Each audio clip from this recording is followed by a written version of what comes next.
Oh, hello. Didn't see you guys. After my last video, I've been straight up procrastinating. Like I've got nothing up here. But one day when I was vamping about it in front of my friend, he told me, don't draw blank now. Those 50 viewers are expecting the video. This statement tickled my claws, and you know what that means? 5 minutes of straight simping, baby! Life is a misery. Everyone must stand alone. I hear you call my name. It feels like home. So I just watched Deadpool and Wolverine, and I freaking loved the movie. And I actually got a lot to say about it. It's been ages since we saw a good, refreshing Marvel movie. A movie that is good on its own, and you don't have to sit down with a notebook to understand the plot and make notes. To be honest, this all multiverse mumbo jumbo is fucking with the MCU, like they themselves can't even keep track of what they did in the past. Like, are we just gonna ignore this really? Anyways, so this movie also operates on the multiverse, but in a very subtle way. There are just a few sequences in the starting to initially set up the plot, and the rest is just classic Brotherhood fun. The story is pretty plain and fun here. We see Deadpool chilling in another universe after using Cable's Omnitrix and lived a happy life until he is hired by the TVA to leave his timeline for a higher purpose, which will then be going straight to the recycle bin without a restore button. Obviously, Wade loves his Peter, so he tries to fix the actual issue there is. That is the absence of an anchor being in his timeline. Thus, he goes on a mission to find a Wolverine from an alternate universe after dancing with Logan Skeleton in North Dakota.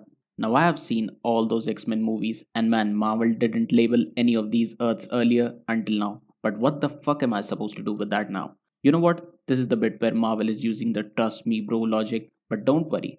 After this, we are out of the chicanery into the deserts of Mad Max Fury Road. The movie has a great humor to it, because Ryan didn't even miss a single chance to shit on Disney's ideals. The fourth wall breaks are great, and actually a lot of them too. The jokes are great too, good enough to make you chuckle, and some even make you burst out of laughter. All in all, solid comedy, none of that cringe Marvel jokes that are designed for people without a soul. Now, what makes this story really fun are the characters, and man, am I impressed with these characters. Let's start with my favorite character here, which is obviously the huge jacked man. Man, the muscle on this guy at the age of 55 will give you peak body dysmorphia. His story in this movie is absolutely beautiful and also has a sense of emotion to it. He plays a Wolverine who lost everything in his universe and hit rock bottom. Jackman's great acting brought the role a ton of energy, and in the end, he turned out to be the best Wolverine among all. Another aspect that makes this movie interesting are cameos. And before you guys be like, oh, you just a pretty little Marvel fanboy, shut the fuck up, because it's the first time in Marvel history that the cameos make sense. I already warned you about spoilers in the start of the video, so if you skip that, you are just about to cope so hard. We see Elektra, Gambit, Child, Cavalrine, and most importantly, my man Blade. Like, bro, he totally stole the show, and these cameos actually made sense because these characters finally got an honorable ending. Also, their action scenes kick ass, so I was having a good amount of adrenaline pumping in the theaters. Now, these are good, but if you think these can't be topped, then you're wrong because Chris Evans was back as Human Torch, and he was skinned alive after a few minutes by Cassandra Nova for content. This brings me to the villain of the story, that is the sister of Charles Xavier.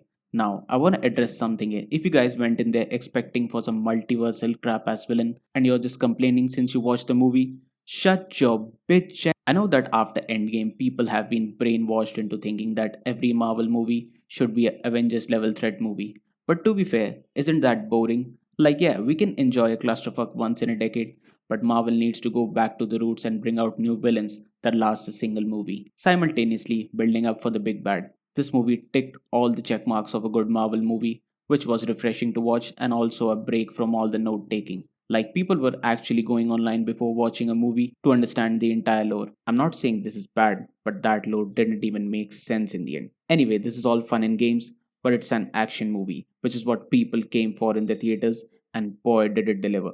The movie had this fantastic blend of action and superb camera work.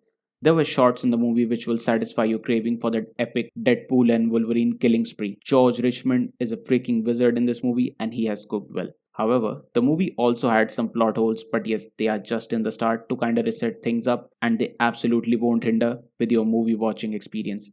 I personally think this will have a big impact on the upcoming movies and hopefully they get their head straight.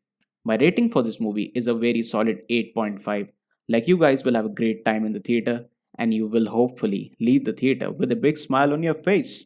I'm sure you guys have different thoughts and theories. Let me know those in the comments down below, and don't forget to share it with the bro. And as always, I'll hopefully see you in the next video. Like and subscribe.